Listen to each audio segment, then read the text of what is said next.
How's it going, guys? We have a new video for you today with this knife, but really quick, Fonzie, you won the 2000K giveaway. So congrats again to you, man. I'll reach out to you and get you your prizes. So let's get into this video. We've got the Condor Terrasaur.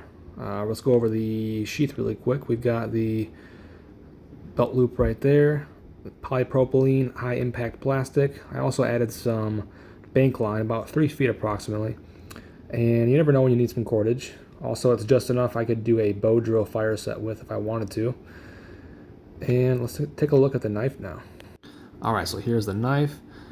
It's pretty good. It's Condor, and it's made in El Salvador, but it's designed by Joe Flowers. He's an American survivalist, and this has 1095 high carbon steel, which is pretty standard for most high carbon bush knives nowadays. It's got the Scandinavian grind or Scandi grind, and it's got the full tang, which is great. You always want that in a good survival bushcraft knife, in my opinion. It's got pretty much everything you need. It's got about 4 inches blade length. It's got a nice 90-degree spine, very sharp spine, so you can process tinders and strike a ferro-rod. It has some textured grip, and the handle itself feels pretty comfortable. I do like it. It doesn't feel bad. It's not too small. It feels good. Feels comfortable when working with it for sure. Also added a little paracord lanyard for my pinky right there. It just makes my grip that much more secure if I needed it for whatever reason, depending on what I'm working with or whatever. But yeah, I do like that grip for sure. And also the Condor Terrasaur is really similar to the Mora Garberg in size and kind of feel as well. The Mora does have more of a belly on the edge, but yeah, they're really similar in size. I've heard that the Terrasaur is pretty much like a more budget-friendly Garberg, and I'm kind of agreeing. I think the Garberg is one of my favorite knives, and it's one of the best, most reputable there is in bushcraft survival. And one thing about the Garberg is it does have a nicer grip, in my opinion. If you got bigger hands, the Garberg will probably fill up your hand a little bit better and might be a little bit more comfortable, but the Terrasaur is still really good in itself. It does feel good. It's just the Garberg is a little bit better, in my opinion. Yeah, let's go outside now and go do some testing on some batoning and firecraft.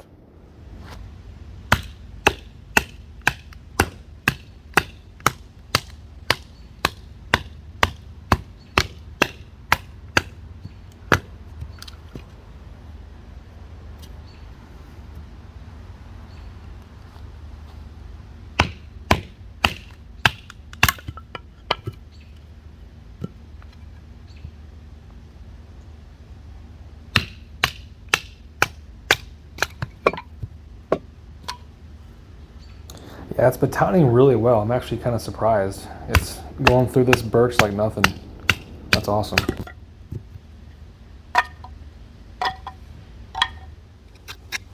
I'm just doing some quick shaving just to see how well it does at removing wood material easily. And it's pretty good. It's pretty sharp. It is able to remove some material. And then you can do some more of the fine cuts, some of the feathers or curls for some tinder sources. And yeah, it's pretty good. It's pretty sharp. Not the sharpest, but it is pretty sharp, and it is making these curls pretty good. So let's go and make some fire.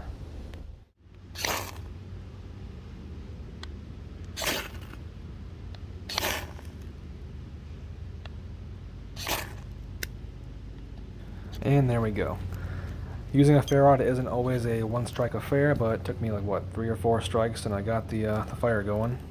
The knife, that spine on the knife does eat into the Ferro-rod pretty well. Like the sparks themselves are good, but sometimes the birch bark isn't always that cooperative.